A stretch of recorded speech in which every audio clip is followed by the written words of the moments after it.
Kaiser aqui e no vídeo de hoje eu vou falar sobre o quarto episódio de House of the Dragon que foi ao ar nesse domingo, dia 11. E, gente, trouxe o fogo dos Targaryens. E eu nem tô falando do Dracarys que eles gritam. Vamos discutir isso aqui tudo nesse vídeo, afinal vão ter spoilers. Então é pra falar dos detalhes aí do episódio, e temos muitos detalhes, direcionamentos importantíssimos e várias coisas pra pescar. E eu vou falar nesse vídeo aqui. Lembrando vocês que semanalmente estou falando de House of the Dragon aqui no canal, então pra não perder nada, se inscreve e clica no sininho pra receber notificação pra quando tiver um vídeo novo, que eu sempre trago as novidades dos filmes e das séries aqui pra vocês o quanto antes vocês sabem. Pra mim, uma das maiores belezas desse episódio é simplesmente as contraposições que ele faz, tanto entrando na discussão de dever, que é algo super presente, também em alguns detalhes, como utilizar o colar em certo momento e em outros já não, ou até mesmo a projeção para o futuro dessa história. A gente sempre tá olhando para frente aqui em House of the Dragon, inclusive eu tenho visto muitas pessoas falar sobre essa passagem de tempo muito rápida, né? E quando eu assisti a primeira vez, quando eu recebi os episódios, eu tive a sensação também de que as coisas estavam muito rápidas, mesmo assistindo de forma maratonável. Eu imagino que para quem assiste semanalmente até pode perder alguns detalhes, né, por causa do tempo de um episódio ou outro, mas reassistindo semanalmente junto aqui para trazer as análises e tudo mais, eu sinto que as coisas elas estão ali, se faz entender, mesmo que às vezes indiretamente. E quando eu assisti aos 6 episódios de uma vez, eu realmente senti que super dava pra ter trazido uma temporada só com esse elenco aqui, que a gente tem a Alicent e a Rhaenyra mais novo. Só que teve uma pessoa que tweetou, eu não vou lembrar exatamente quem que foi, mas que falou que justamente o foco da história não é esse momento. Esse momento é quase um resumo pra gente. Basicamente, como foi o primeiro episódio, mostrar quão impactante foi a não escolha da Rhaenys ali pra ser coroada e o impacto da Rhaenyra ser coroada. Então, eles também ali super resumiram uma história, e aqui eles estão dando um pouco mais de contexto, até porque é muito importante a gente entender como que é a relação dos personagens, das famílias. Mas assim, adoraria ver uma temporada inteira aqui com esse elenco e tudo mais. Acho que super funcionaria também se eles quisessem, mas eu concordo com esse tweet de que o foco ele não é necessariamente o que acontece agora, que é realmente um pré-entendimento para essa grande história que House of the Dragon vai contar, que é aí a história do herdeiro do trono da casa Targaryen. Mas obviamente, por conta dessa correria em contar essa história, algumas coisas acabam ficando de lado, e nessa semana especificamente chegaram a sair umas imagens de cenas que foram deletadas, e entre elas a gente tinha uma cena que era a Rhaenyra brigando com a Alicent depois do Viserys escolher ela como esposa. A outra era a Rhaenyra ajudando a Alicent a se vestir pro casamento, e também saiu uma imagem da caracterização da Alicent como rainha no casamento dela, né? O que o tweet original, né, falava é que a cena do casamento em si não foi gravada, foi realmente só pra fazer esse momento de caracterização, então devia ser uma cena complementar, a Rhaenyra ali ajudando ela e tudo mais. Eu já vou falar especificamente dessas cenas, mas quando a gente chega nesse episódio e a gente começa a ver uma confiabilidade entre elas, quase uma amizade que a gente viu ali no início da temporada, essas cenas elas seriam fundamentais até pra gente ter um entendimento anterior do que a gente viu até agora. Por exemplo, quando a gente chega no terceiro episódio, que se passaram 3 anos, a gente vê que a Rhaenyra ela se isolou, ela ficou na dela, ela nunca aceitou esse casamento, e aí eu sinto, né, principalmente pensando nas construções de cena que GOT e House of the Dragon tem trazido de uma forma geral, é que fazer a Rhaenyra, dentro de tudo que ela acreditava, das conversas que ela tinha e desse sentimento dela ser traída, explicaria completamente o porquê ela se isolou por tanto tempo. A gente compreende sim, tá? Da forma que a série trouxe, mas imagina, tipo, você é completamente contra, mas pelo dever, você tem que ajudar a rainha a se vestir pro casamento dela, e tipo, o casamento dela com seu pai, era sua melhor amiga. Então, tem cenas que elas acabam intensificando mais ainda o sentimento. A gente entende mais o sentimento daqueles personagens, e a cena delas brigando talvez traria mais impacto quanto a raiva que a Rhaenyra sentiu, da forma que ela se sentiu traída. Então eu sinto que foram 2 cenas que teriam trazido mais contexto para todo esse sentimento. De novo, como eu falei, a gente entende da forma que a série construiu, mas teriam sido cenas incríveis, e eu achei interessante trazer nesse vídeo aqui pra vocês, até porque, como eu falei, a gente tem um episódio que a amizade delas volta a retomar um pouquinho, e a gente vê a Alicent muito do lado ali da Rhaenyra em vários aspectos, aspectos, né? Tanto numa conversa ali de tipo, ai, será que ele não quer conhecer a parte nova ali do castelo? E aí o Viserys dá uma debochada e aí a Rhaenyra fica do lado dela, tipo, ela engole todo o orgulho dela e fala, não, isso é massa, sabe? E também como a série sempre traz muita discussão de forma muito aprofundada da forma que a Rhaenyra se sente e com relação aos deveres dela, principalmente tendo o impacto da morte da mãe dela, que morreu pra dar um herdeiro homem pro rei. O próprio rei, no episódio passado, a gente vê como ele fica sentido com toda essa situação, de como ele se culpabiliza com toda a questão de que se não tivesse esse dever, ela nunca precisaria ter dado um filho homem, nunca teria morrido, justamente por ter tentado dar o herdeiro homem que ele tanto queria. E nesse momento que elas conversam e meio que decidem deixar de lado, a gente começa a ver como a Alicent se sente com tudo isso, né? Que ela fala que ela nunca se sentiu tão sozinha, que as pessoas só veem ela como rainha. E aqui é um episódio que particularmente mostra bastante a rainha, muito para contrapor o dever da Rhaenyra, né? Mas a gente tem vários paralelos aí ao longo do episódio com as duas, e eu vou destacando aqui ao longo do vídeo. E ainda nesse ponto, né, sobre dever e tal, a gente também tem uma conversa importantíssima aqui da Rhaenyra com o Daemon, quando eles começam a falar sobre os deveres e sobre o casamento, porque ela chega a falar para ele que para o homem é algo político e para a mulher é quase uma sentença de morte. E quando eu vi de primeiro momento, eu falei assim, nossa, que impactante, mas é assim que ela vê, principalmente depois da morte da mãe dela, até porque o argumento dela é todo em torno da maternidade, de dar o herdeiro, né, tanto que ela até fala pro Daemon que a Fortunada era a mulher dele porque ela nunca precisou ter um filho. Lógico que o Daemon tem ali suas motivações e ele nem queria ter casado porque ele se sentiu exilado por ter sido mandado ali pro vale. Inclusive nesse episódio ele é mandado de novo, mas eu acho muito forte quando ela fala é quase uma sentença de morte, porque no final das contas é o que aconteceu com a mãe dela, é o que ela vivenciou, é o que ela viu. Então a mãe dela precisou morrer para dar um herdeiro e dentro da sua gravidez complicada ela morreu. Então eu acho interessantíssimo como é a escrita de House of the Dragon, que a gente consegue compreender de forma muito aprofundada aí os sentimentos dos personagens e como que isso vai ser direcionado na história. Até porque esse também é um episódio que fala bastante sobre o casamento da Rhaenyra. Eles começam a falar sobre como o Daemon se fortaleceu depois de ter ganho a guerra ali, né, no terceiro episódio. Meio que deu certo que o Corlys tinha falado de provar o valor dele, tanto que ele foi coroado, né? Ele até vem ali de tipo, não, meu rei é você, tamo aí. E aí vem uma das primeiras contraposições. É muito interessante a gente ver o início desse episódio, né?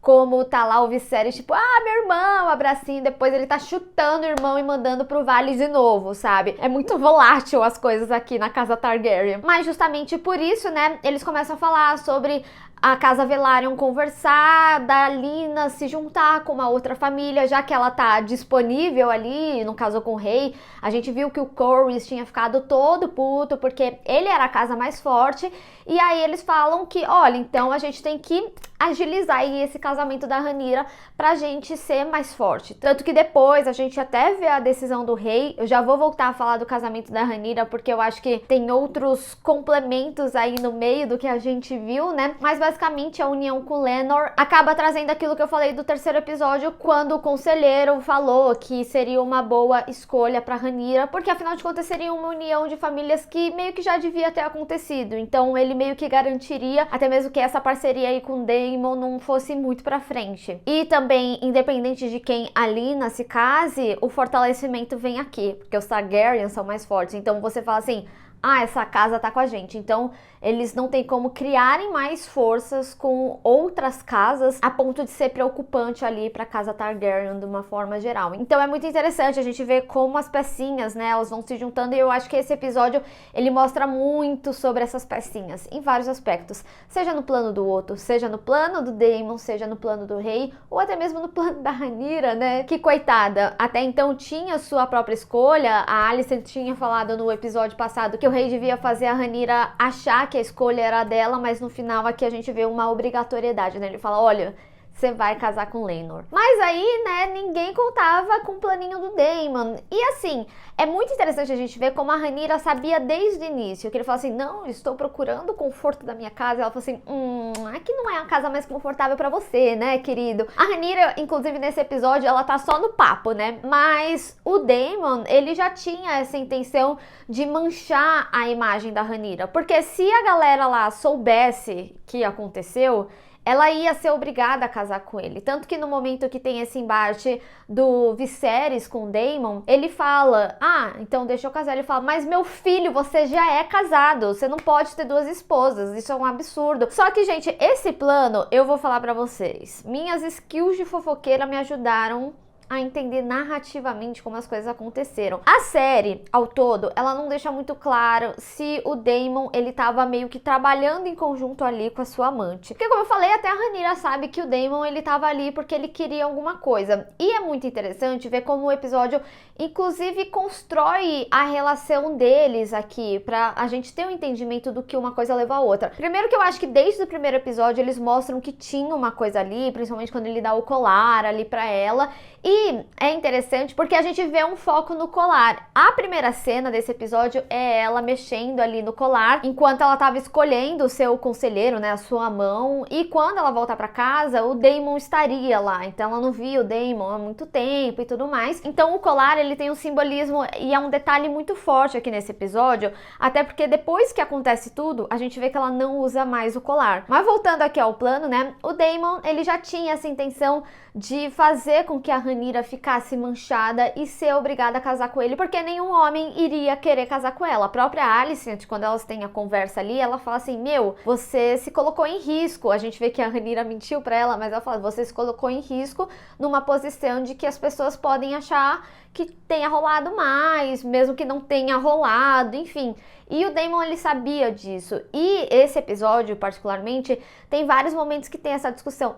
Mas se eu fosse homem, eu não seria questionada. E o Viserys fala, tá, mas você nasceu garota, então você tem que ter essas preocupações, sim. Eu até digo que pra mim a Rhaenyra, ela foi inocente em tudo ali, né? Do Daemon falando pra ela, olha, você pode vir aqui e curtir a Casa dos Prazeres, mas ter ali seus deveres. E a gente sabe muito bem que pra mulher não ia ser assim, né? Mesmo se ela já tivesse casada ali, com tudo garantido e tudo mais. A mulher sempre é mais nas miúdas, na surdina, né? Então a intenção do Daemon era clara. Mas o que complementa esse plano é que a gente vê que o menininho vê que a Rhaenyra saiu ali da Casa dos Prazeres e ele que vai fofocar pro outro. Só que esse menino, ele também entra e dá o dinheiro ali pra amante do Daemon, que ela fala que tava protegendo ele. E aí ele fala, você é uma pessoa comum. E ela fala, eu não sou qualquer pessoa. Mas a gente vê que todo esse plano pra Rhaenyra ficar manchada e tudo mais foi justamente pro Daemon conseguir ali seu plano. Então não sei se os dois estavam compactuando juntos. Me parece que sim, até porque no momento que eles entram na Casa dos Prazeres, ele tira o gorro dela e ele também tira o capuz dele. Então ele sabe que ali era um lugar que ele seria muito bem reconhecido. Só que olha que interessante, quando rolou toda a questão do Daemon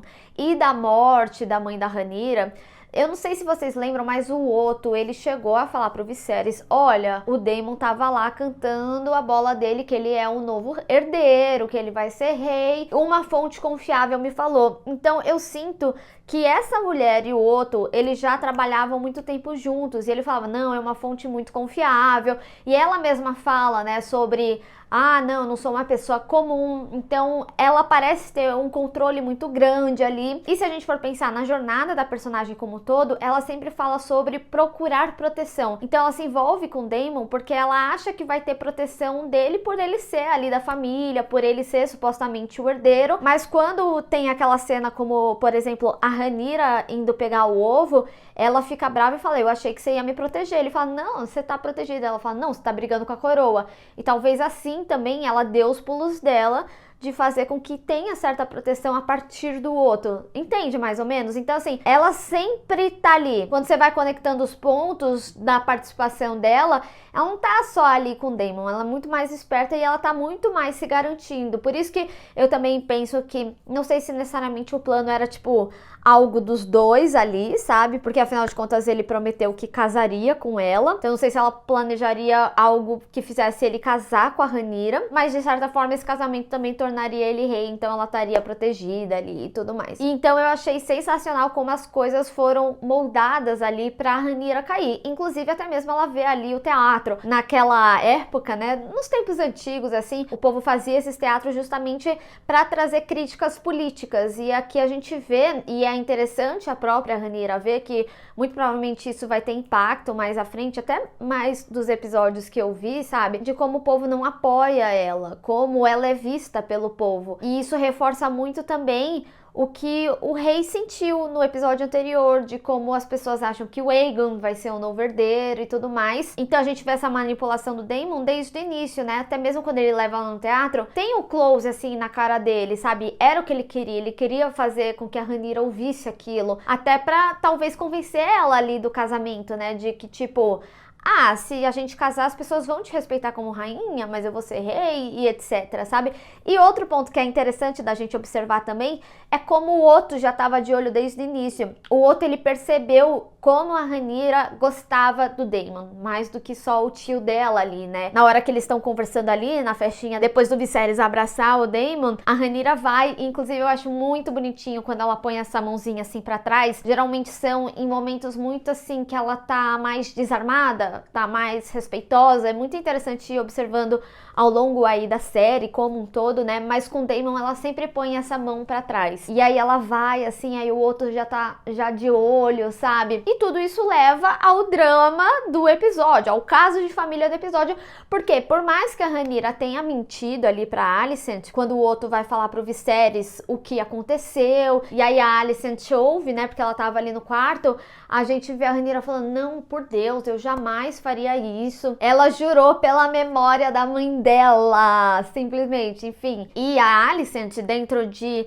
essa reconquista da relação delas, ela preferiu escolher a versão da Rhaenyra, até porque ela, como rainha, também entende a posição do que é o dever da rainha, o que é o dever das mulheres. E por isso aquele papo do início é tão importante, sobre elas falarem sobre o dever delas como uma mulher da coroa. Então elas estavam muito numa relação de uma ajudar a outra. No momento que o Viserys é grosso, a Rhaenyra vai lá e apoia ela. No momento que tá todo mundo desconfiando da Rhaenyra, a Alicent vai lá e apoia ela. E por mais que tenha sido mentira, né, foi bom ver o Otto rodar simplesmente. Porque de fato é verdade o que o episódio traz, falando sobre como ele sempre está se colocando à frente. E é interessante porque tem uma fala do Viserys que demonstra que ele sabe que o Otto tá fazendo isso, mas antes ele preferia não enxergar. Mas essa situação é realmente muito grave, né? Diz diretamente ao herdeiro dele, da escolha dele. E aí, o episódio anterior é extremamente essencial de como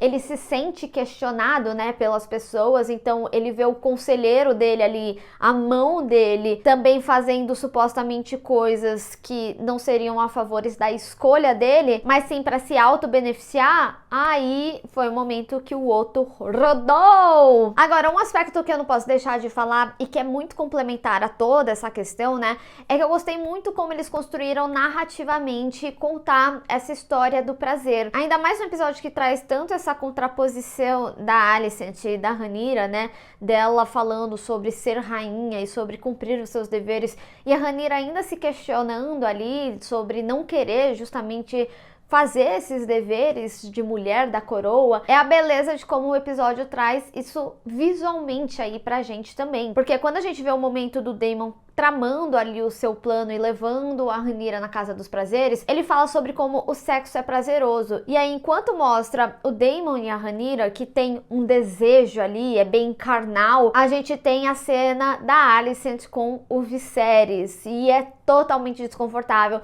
A gente vê a própria Alicent, né, no meio do processo, fazendo aquele negócio da pelinha, de quando ela fica nervosa e ela começa a arrancar e se machucar. Então é muito interessante ver como a cena fala por si só toda essa discussão que a série traz. E pra mim, até mesmo quando ela provoca ali o Cole, e aí de fato rola ali entre eles, né? Pra mim existe sim uma tensãozinha ali entre eles, desde quando ele aparece no primeiro momento pra celebração do nascimento do filho do rei, né? E ele é o primeiro cara que vence o Daemon, então também traz uma curiosidade. Também no momento da escolha dele a gente já vê que ela fala mais assim, você é o cara lá, né, que venceu meu tio e tal. E é até bonitinho, depois, no dia seguinte, quando ele vai chamar a Rhaenyra, ela, tipo, toda bonitinha, tipo, vem, entra aqui, sabe? Ela se divertiu, dá pra ver que foi prazeroso, mas mesmo que exista o sentimento, pra mim essa cena também é muito sobre a Rhaenyra entendendo o prazer, porque ela não queria se casar com o Cole. O negócio é realmente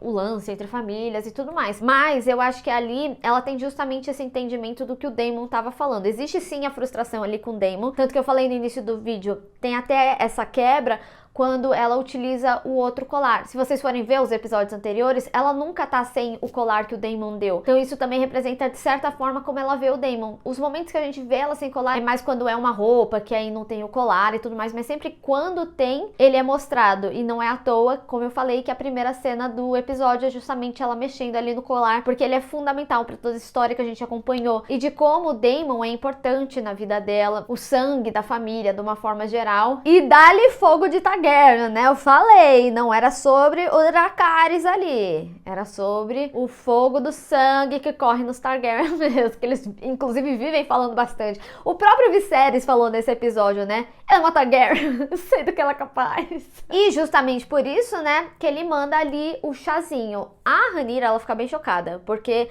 dá a entender que o pai tinha comprado a mentira, mas ele ter mandado esse chazinho demonstra que ele não comprou, que ele sabe o que aconteceu. Ele comprou a versão do Daemon, sabe? Inclusive, né, gente, que impactante a cena dos dois ali brigando, dele falando que não tem como ele casar com a Rhaenyra, que é pra ele voltar pro vale e tudo mais. O Daemon, ele quer ser muito Aegon, né? Ter suas familiares namoradas aí. Mas agora, tem outros dois detalhes que eu acho que é muito importante a gente reparar desse episódio também. O primeiro é sobre os ratos. Os ratos, gente, eles vão aparecendo aos pouquinhos aí no episódio. E agora os ratos estão aparecendo ali no quarto do rei. E eu fico pensando se isso não é relativo aos problemas de cicatrização dele. Porque nesse episódio a gente vê, né, que ele tá com muito mais marcas. Mas eu acho bem simbólico eles aparecerem, terem um foco ali neles.